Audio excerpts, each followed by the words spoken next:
So why does this matter and what to do about it? Well, let's compare undirected macroevolution and directed macroevolution. We have this table, and at the top we have a subdiscipline we call classical biology for undirected macroevolution. That's sort of classical biology. It's what biology teaches. So by definition, it's a classical model. The paradigm of undirected macroevolution is that everything is created and interconnected by chance. So from this paradigm, our expectations are that we will find leftover junk everywhere because things are randomly being tried by chance and randomly being thrown away by chance. That leaves little ability to form a scientific hypothesis because you're dealing with randomness. How can you predict what you're going to find, which is what a hypothesis is? We would say there's no system optimization possible, but local optimization is possible. Why no system optimization? Because things are only done in increments. There's no system optimization done because that would require direction. And we're talking about undirected macroevolution. An example is to say that DNA is filled with junk from old mutations. That was a dominant view until recently. Now, the conclusion or the outcome of this is that it's possible to miss important theories because you expect life can only change through small increments. When we contrast that with directed macroevolution, we see something completely different. In this case, the subdiscipline of biology is something called systems biology. Why is it called systems biology? Because it looks at biology as a system. It does not look at it as increments. It allows for systemic changes. The paradigm is that everything is well formed and operates with precision. So if you take that paradigm, what sort of expectations would you have? We would say what looks like junk today has a purpose that we'll discover tomorrow.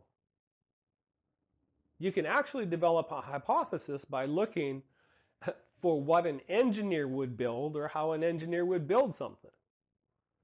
So you don't assume chance is doing this. You assume that it's going to be directed, and because it's directed, you can predict what you should look for. And because it's directed, you have both local and system optimization. You'll have optimization all over the place, which is exactly what we see in biological systems. The example here is the ENCODE project shows 80% of DNA is functional. The conclusions that we arrive at is that with systems biology, we can form new theories that are system-wide as well as local. So there's a big difference here in terms of how you approach doing science. I think we can say that undirected macroevolution has failed as a theory.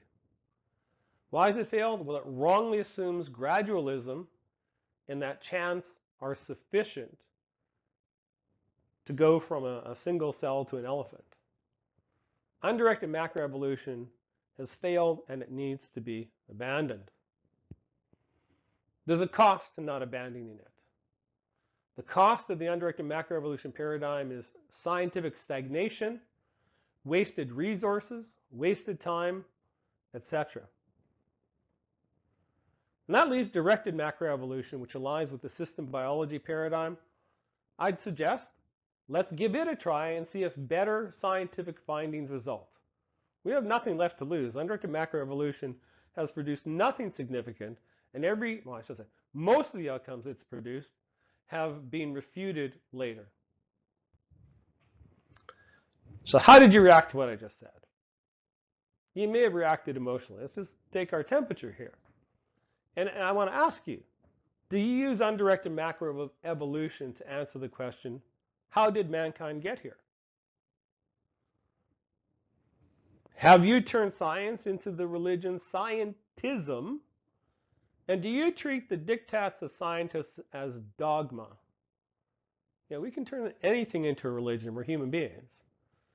We can turn science into a religion and make scientists our high priests.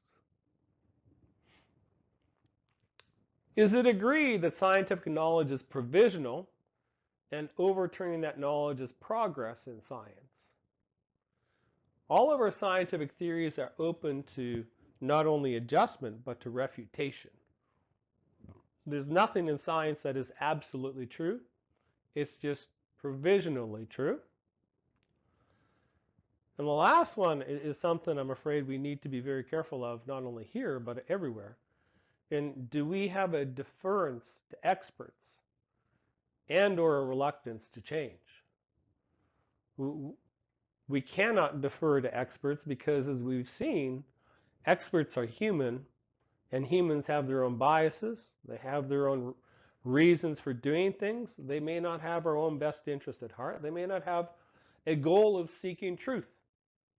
So we cannot defer to them. Instead, we need to investigate ourselves and make our best judgment.